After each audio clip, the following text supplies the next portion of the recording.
शुमाली वजीरिस्तान में security forces की बड़ी कार्रवाई, भारतीय स्पॉन्सर्ड 30 दहशतगर्दों को जहन्नुम वासिल कर दिया। ISPR के मुताबिक सिक्योरिटी फोर्सेस ने पाक अफगान बॉर्डर पर हसन खैल के इलाके में दरअंदाजी की कोशिश नाकाम बनाई। हलाक किए गए भारतीय हिमायत याफ्ता फितनल खारिज के गिरोह से बड़ी तादाद में हथियार, गोलियां और धमाका खेज मवाद बरामद। सिक्योरिटी फोर्सेस हर फितने पर काबू पाने और दहशतगर्दी के खात्मे के लिए पुरअज़्म हैं। ISPR का कहना है कि अफगान अबूरी हुकूमत अपनी सरजमीन को गैर मुल्की प्रॉक्सीज के जरिए पाकिस्तान के खिलाफ इस्तेमाल होने से रोके। मैंने 5 जंगें रुकवाई, नोबेल इनाम के लिए मुझसे बेहतर कोई उम्मीदवार नहीं। सदर ट्रंप का अमेरिका के कौमी दिन की तकरीब से खिताब, कहा एटमी जंग होने से पहले पाकिस्तान और भारत में जंग बंदी कराई। दुनिया की बेहतरीन फौज अमेरिका की है, हमारे पास बेहतरीन आलात हैं, कोई अमेरिका का मुकाबला नहीं कर सकता।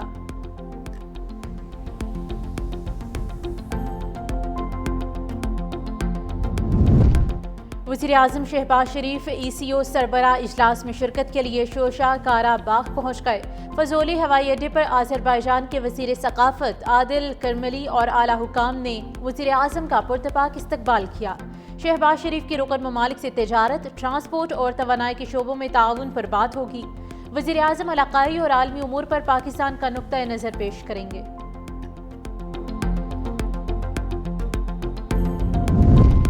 रेलवे किराए फिर बढ़ गए, एक्सप्रेस और मुसाफिर ट्रेनों के किरायों में 2% इजाफा। महकमे रेलवे ने 1 माह के दौरान दूसरी बार किराए बढ़ाए।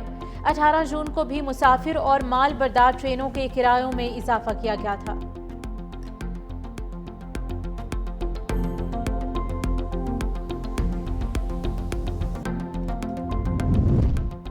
कराची में 8वीं मुहर्रम का जुलूस कुछ देर बाद निश्तर पार्क से बरामद होगा। जुलूस के रास्ते में आने वाली तमाम मार्केटों और दुकानों को सील कर दिया गया। पुलिस की भारी नफरी तैनात, शहर भर में दफा 144 नाफिज। योम आशूर तक 3 रोज के लिए मोटरसाइकिल की डबल सवारी पर पाबंदी। जुलूसों वाले इलाकों में मोबाइल सर्विस मुअत्तल रहेगी।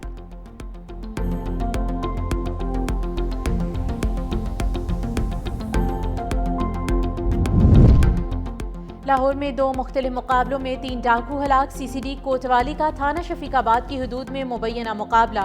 जेर हिरासत 2 मुल्जिमान साथियों की फायरिंग से मारे गए। हलाक डाकुओं में नौरेज भट्ट और मोहसिन उर्फ दानिश शामिल। काहना में भी CCD के साथ मुकाबले में एक डाकू साथियों की फायरिंग के जद में आकर मारा गया।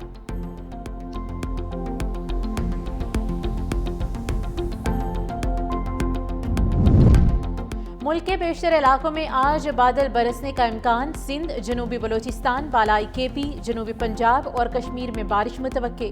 इस्लामाबाद में तेज हवाओं और गरज चमक के साथ बारिश का इम्कान। पेशावर, एबटाबाद, दीर, सवात, मालाकंड, शांगला, बडग्राम और नौशहरा में बारिश का इम्कान। मरी, गलियात, रावलपिंडी, जेहलूम, अटक, गुजरात, सियालकोट, लाहौर, कसूर, शेखुपुरा और बहावल नगर में भी बादल बरसेंगे।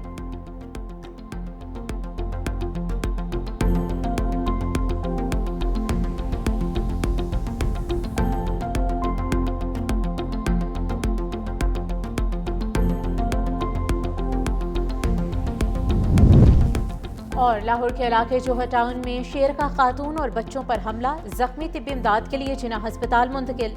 2 बच्चों की हालत तशवीशनाक। पुलिस के मुताबिक फार्म हाउस में रखे शेर का जंगला खुला रह गया। जख्मी बच्चे के वालिद की मदय्यत में मुकदमा दर्ज, मुलजिम गिरफ्तार। महकमे वाइल्ड ने शेर को पकड़कर महफूज मकाम पर मुंतकिल कर दिया।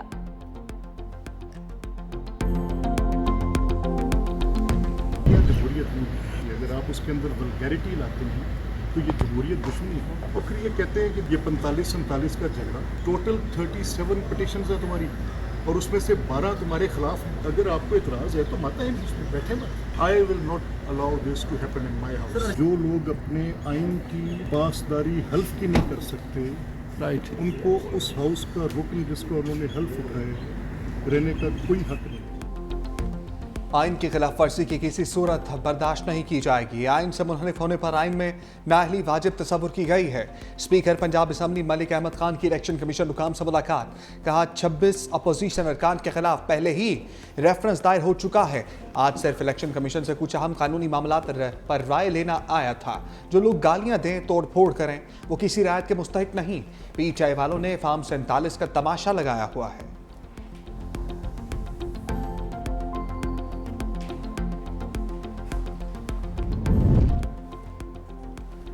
पीटीआई का मुनहरिफ अरकान के खिलाफ रेफरेंस भेजने का फैसला। पीटीआई के रहनुमा असद कैसर ने कहा कि जिन 4 अरकान ने 26वीं आईनी तरमीम में वोट दिया उनके खिलाफ सिफारिशात मुरतब की हैं। ये अरकान पीटीआई के टिकट पर जीते थे और उन्होंने कुरान पर हल्फ उठाकर पार्टी से वफादारी का अहद किया था। जल्द रेफरेंस स्पीकर को भेजा जाएगा, देखते हैं वो क्या कार्रवाई करते हैं। मुनहरिफ अरकान में चौधरी उस्मान अली, मुबारक सेब, औरंगजेब खिच्ची और ज़ुहूर कुरैशी शामिल हैं।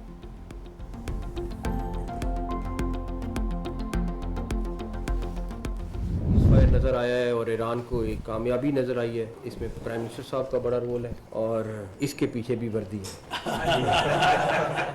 भारत ने एक बेस के ऊपर तकरीबन 11 के करीब मिसाइल फायर की। आप यकीन करें, एक भी मिसाइल किसी जहाज़ को या किसी को नुकसान, कोई बेस के आगे गिरा, कोई बेस के पीछे गिरा, कोई बेस के साइड।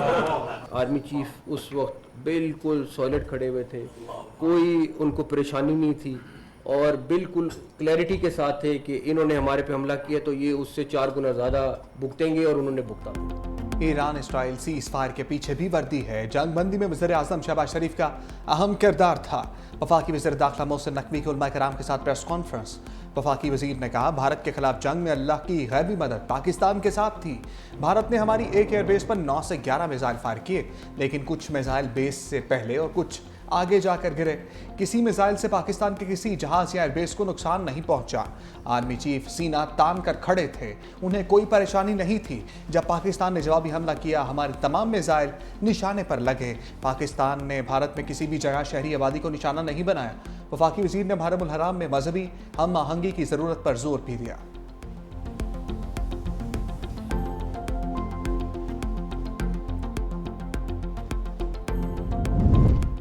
ख्वाजा आसिफ की तनकीद पर स्पीकर कौमी असम्बली सरदार अय्याज सादिक का इजाफी तनख्वाह लेने से इनकार। वज़ीर आज़म के नाम खत भी लिख दिया।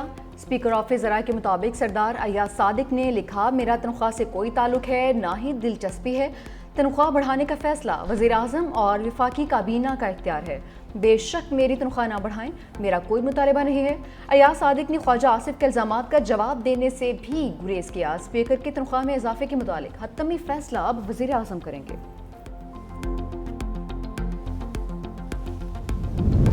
सूबाई वज़रा की लीव अलाउंस में इजाफे का फैसला। पंजाब हुकूमत का वज़रा, स्पीकर और डिप्टी स्पीकर का लीव अलाउंस तनख्वाह के बराबर करने का फैसला। पंजाब के अवामी नुमाइंदों के कवानीन का तरमीमी बिल सूबाई असम्बली से मंजूर। तरमीमी बिल के तहत Punjab minister salary allowance privilege act में तरमीम की जाएंगी। तरमीम के बाद छुट्टी पर तनख्वाह की कटौती नहीं होगी। सूबाई वज़रा को 9,60,000, स्पीकर को 9.5 लाख और डिप्टी स्पीकर को 7,75,000 रुपये मिलेंगे।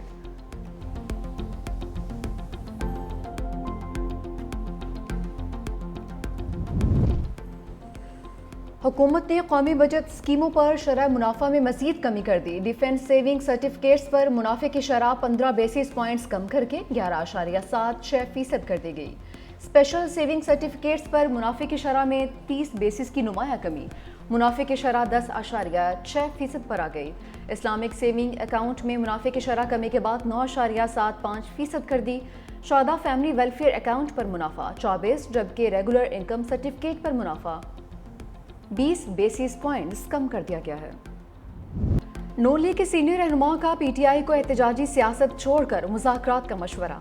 वज़ीर दिफा ख्वाजा आसिफ ने कहा कि चाहते हैं पीटीआई से मुज़ाकरात में खुलकर तमाम बातें हों। सियासी जमातों में इत्तफाक़ी राय से तमाम बातें तय होती हैं। तहरीक इंसाफ में आपस में ही इत्तफाक नहीं रहा। ख्वाजा साद रफीक ने कहा कि बानी पीटीआई अपने सीनियर साथियों की राय से इत्तफाक करें तो बातचीत हो सकती है। मुहर्रम के बाद भी एहतजाजी तहरीक कामयाब नहीं होगी। पाकिस्तान को इस वक्त नए मिसाक जमहूरियत की ज़रूरत है।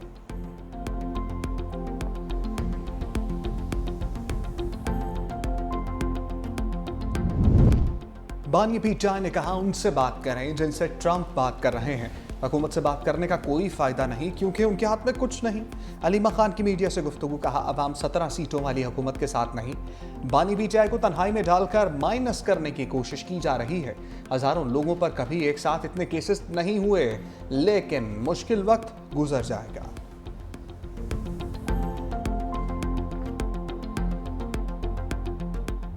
आज भी पीटीआई के बानी जेल में है, पीटीआई की सियासत की वजह से जेल में। वो खुद अपने दुश्मन है। अली अहमद गंडापुर को या पीटीआई को अपोजिशन की जरूरत नहीं है, वो खुद अपनी अपोजिशन खुद है। जमात इस्लामी की हमेशा यही एक पॉलिटिक्स रही है कि जमात इस्लामी ने कभी जिंदगी में जो है वो कोई काम नहीं किया सिवाय तनकीद के, मुजाहरों के और मसलों के। 93,118 टीचर्स को अभी भर्ती किया है। पाकिस्तान की हिस्ट्री में सबसे बड़े में बड़ी भर्ती हुई है कि 93,000 लोगों को एक साथ भर्ती किया गया है। बानी पीटीआई अपनी पार्टी की वजह से जेल में है। अली अमीन गंडापुर को किसी ऑपोजिशन की जरूरत नहीं। तहरीक इंसाफ वाले खुद अपने दुश्मन हैं। सीनियर वजीर सिंध शर्जील इनाम मेमन की मीडिया से गुफ्तगू, कहा सियासी मुखालिफिन ने इल्जामात लगाने के अलावा कुछ नहीं किया।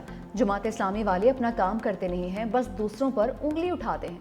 चेयरमैन बिलावल भुट्टो के वर्जन के मुताबिक सिंध में इनकलाबी काम हो रहे हैं। रोटी, कपड़ा और मकान पीपल्स पार्टी खैरत की जिद्दोजहद का महवर है।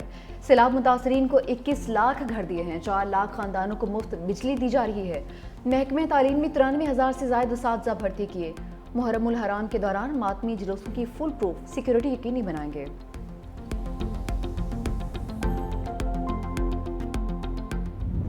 होगी, सजा होगी उसको।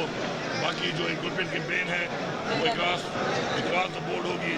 कोई भी एक जनरेट नहीं है, चाहे जितना ताकतवर भी है, जिसने रिक्रूटमेंट की है वो सारे के सारे रिक्रूटमेंट खत्म की जाएगी, सिर्फ सवाल पे नहीं की जाएगी। फैसल करीम कुंजी काउंसलर की सीट नहीं जीत सकते, हमारी हुकूमत खत्म करने की बात कर रहे हैं।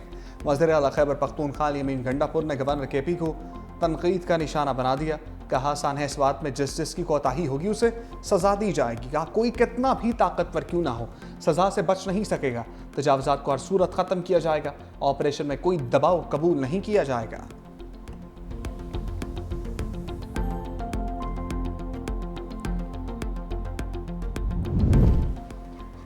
तहरीक इंसाफ के रहनुमा असद कैसर की सऊदी सफ़ीर नवाफ बिन सईद अल मालकी से मुलाकात। दो तरफ़ा ताल्लुकात, खिते की मजमूई सूरत हाल और बाहमी दिलचस्पी के अमूर पर तबादला ख्याल। असद कैसर ने कहा कि सऊदी अरब के साथ अपने दरीना बरादराना ताल्लुकात को पाकिस्तान कदर की निगाह से देखता है। पाकिस्तान सऊदी अरब के साथ ताल्लुकात को मज़ीद मुस्तहकम बनाने का ख्वाहां है। दोनों बरादर ममालिक मज़हब, अखुवत और तारीख के लाज़वाल रिश्तों में बंधे हुए हैं।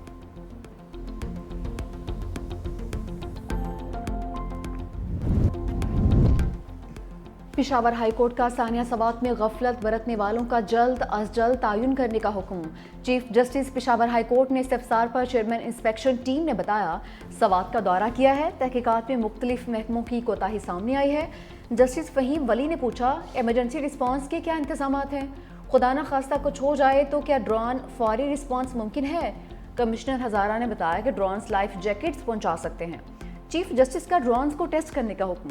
कमिश्नर मालाकंड और आरपीओ को रिपोर्ट जमा करवाने की हिदायत भी कर दी। दूसरी जानिब दरियाए सवात में सर्च एंड रेस्क्यू ऑपरेशन आज 7वें रोज भी जारी। रेस्क्यू टीम ने फजागढ़ से लंडाके के दौरान दरिया के मुख्तलिफ हिस्सों में सर्च ऑपरेशन किया। सियालकोट से ताल्लुक रखने वाला नौजवान अब्दुल्ला ताहाल लापता है। शुजाबाद में आले वाले पुल के करीब 2 कमसिन बच्चे नहर पार करते हुए डूब गए। रेस्क्यू हुकाम ने दोनों कमसिन बच्चों की लाशें नहर से निकालकर वरसा के हवाले कर दी। कमसिन बच्चों की लाशें घर पहुंचने पर कोहराम मच गया।